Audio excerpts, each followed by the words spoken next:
un facteur légal. Et c'est ça qui est très important, Mathieu. Et c'est ça qui est fou, et malheureusement, et Karine illustre cela, c'est le laxisme du système judiciaire qui pense davantage aux droits des criminels et aux droits des délinquants plutôt qu'à la protection des victimes.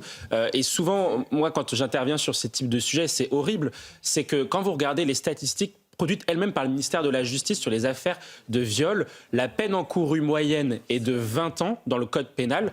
Alors là, on est allé jusqu'à 30 puisque c'est une affaire de pédocriminalité, je parle sous votre contrôle, mais la peine moyenne prononcée par un juge, donc c'est-à-dire ce que dit le juge, est en moyenne de 15 à 12 ans et la peine réellement effectuée, après réaménagement de peine, etc., est de 8 ans sur une affaire de viol. Comment est-ce possible, et les Français se posent la question, mais comment est-ce possible qu'on paye un système judiciaire qui ne permet que, comme peine réellement effectuée, une peine de 8 ans pour une affaire aussi grave de viol. Eh bien, on est dans le même cas pour Karine, et évidemment, beaucoup de Français sont victimes de ce système-là, et c'est, je pense, d'ailleurs, le parti des victimes sera peut-être un parti qui pèsera pour la présidentielle, parce qu'à un moment donné, la réforme de la justice sera nécessaire pour garantir la sécurité de notre pays. Dans la capitale, vous avez une réponse policière, puisqu'il y a des interpellations, il y a des placements en garde à vue, mais où est la réponse judiciaire? Vous avez une policière qui prend un mortier d'artifice en pleine face par un individu qui est multirécidiviste, déjà condamné alors quand il était mineur, 19 ans, la police, le procureur, pardonnez-moi, veut 1 an de prison ferme. Ben non, il n'y aura pas de prison ferme.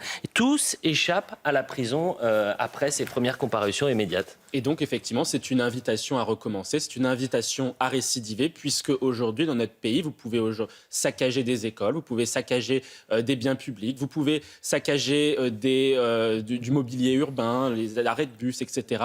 Et il ne vous arrivera systématiquement rien, parce qu'on est aujourd'hui on est prisonnier d'une forme de modèle de justice qui, comme je le disais tout à l'heure, pense davantage aux droits des délinquants, etc. Et c'est ça le véritable problème. Et puis aussi un autre point, c'est que là, on parle du régime de la comparution immédiate. Il faut rappeler que le régime de la comparution immédiate ne s'applique pas aux mineurs. Donc, par exemple, vous avez tous les mineurs qui ont participé aux violences à Paris sur les matchs du PSG, mais également à Fête de la musique, etc., qui, eux, en l'occurrence, ne passent parfois même pas devant une institution judiciaire. Qu'est-ce qui se passe dans ces conditions? Ils sont amenés à récidiver, etc. Et ensuite, vous vous retrouvez avec des mineurs et des mineurs qui arrivent majeurs, qui ont 17, 18, 19 chefs d'inculpation à leur casier judiciaire. Une question très rapidement, Juliette. De nouvelles...